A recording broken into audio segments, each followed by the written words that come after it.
Hi there. A lot of you resonated and loved my cinematographer's Bible, so I'm doing one for directors as per your request. I'm gonna teach you everything that you didn't learn in film school. And why I know this is I went to 3 years of film school and came out not knowing how to direct well. And yes, there's a camera there. Just so you know, I'm a filmmaker. My number one rule as a director is don't chase cool. I used to do this. I would get on set and I would just look for the coolest thing I could shoot. When I would do documentaries or commercials, what was the coolest shot? What was the best lighting? And I thought this would make the best film. It won't. It will make pain for you in the edit. Chase story at all costs. And this will actually make your film way more cool. Amateur directors believe people want to just see the coolest thing on camera, the best shots, the biggest camera moves. But what people are actually searching for, our brains are always looking for meaning and story. So, what is story? Well, that's number two. Good directors know what story is. And I'll put it in the most simple terms throughout the textbook. Story is a character who wants something and we follow their journey. Now you might be saying, well, I don't have a film where there's a character, or I'm doing a commercial, so how do I inject story? Well, in that case, when you don't have a character, the story is a question and we journey towards the answer of that question. So for you, you could be making a video on YouTube about how to kick a soccer ball. Then ask the question at the beginning, well, how do you kick a soccer ball most effectively? Well, let's find out.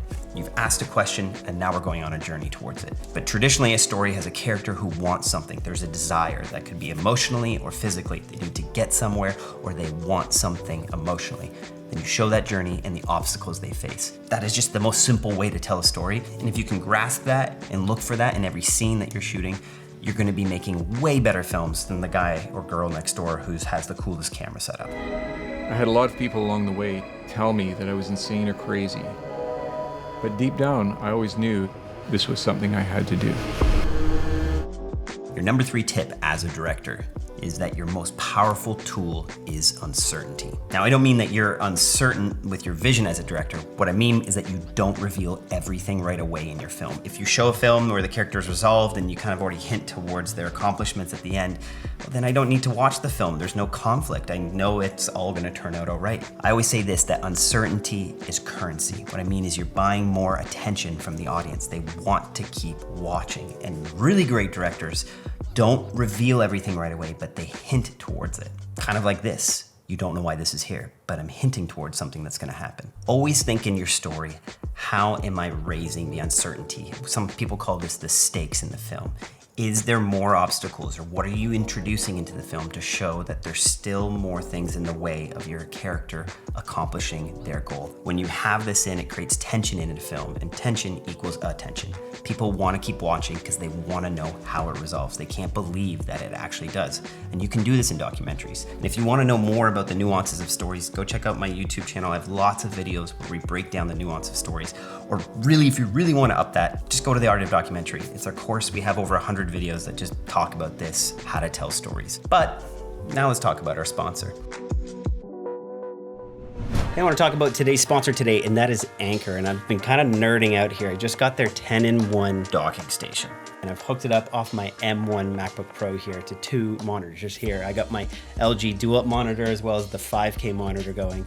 And you actually can get up to 3 monitors off this 10-in-1. So I'm actually thinking of adding my 51-inch TV up here to it, and then I'll have 4 displays going. It's only $250, which for other ones I've bought for my MacBook Pro run you up to $800. So it's really affordable considering everything that it's doing. It's a 10-in-1, so you can add mouse, keyboard, Ethernet, has DisplayPort, and HDMI.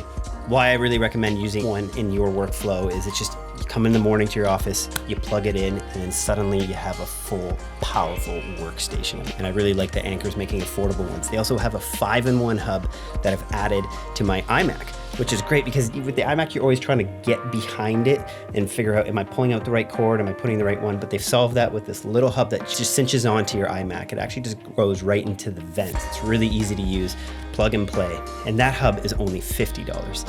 If you have an M1 MacBook Pro, you can't go without these Anker accessories. They help you expand your whole setup and really capture the power of your laptops. Go check them out. I have some links below to their products. And yes, I did that video before I cut my hair. Point number 4. Shot lists are helpful, but they're more helpful when you write down the goal of the scene. Good directors know what their scene is trying to accomplish. If you just write down, I want a medium shot and a wide shot and this shot and a dolly, that's cool, but again, you're searching for cool. If we don't know why, what the goal of the scene is, you're not gonna get the best footage for the edit. So in the case of No Country is an Island, our documentary, when we were shot listing for establishing the country, we didn't just write establishing shots of Colombo and Sri Lanka, we wrote down the intention, the goal of that scene, and that was to show that this was a thriving economy and a very busy country. This set up the plot for when we showed what happened later on and how it was going to impact so many people of different walks of life. In my feature film, Okay, we had this beautiful scene of swimming, and when I was shot listing that, I was writing that I wanted to explore the idea of independence. So you see Ron and his mom interacting, and even the idea of him swimming. This is him being independent. The visual images of swimming represented Ron's journey towards independence. My last tip for directors is you know the desires of everyone in your film. This has really helped me. So I'll come back to the film Okay, my feature I just did. When I was working through that and I didn't know what each person wanted in the film, their desires in life, I was just aimlessly shooting them, again, searching for cool. But when I began to dig down in the interviews and just ask them, what is it that you want? It gave me a clear guide on what I need to shoot. Like Ron for his independence, or that Jackson would love to become a full-time musician, so I shot him writing his music. Same with Rowan, when I began to get the nuances. Spencer, he's wrestling with the idea of friendships and community. So when you know the desires of everyone in your film, you can shoot scenes that signal towards that. And this becomes a way more interesting journey than just seeing cool shots of people. We get to connect with their desires and their wants, because we all have them, and often we're afraid to talk about them. But when you can reveal them in your film, when you can get people to be vulnerable, or if you're writing a script that has that vulnerability, this makes for a way more interesting film. So I hope these tips helped. I know they're a bit more theory-based, but they will be able to help you practically every day on set. They're kind of my mantra. It's what I'm reminding myself when I go direct. And I hope you get to go direct as well. And if you're interested in more films that I've directed, you can go check them out. I'll put the trailer link below for our film Okay.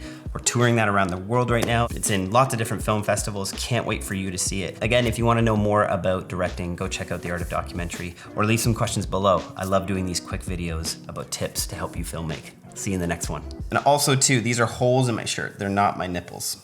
Maybe you thought they were my nipples. You were uncertain. It was good directing.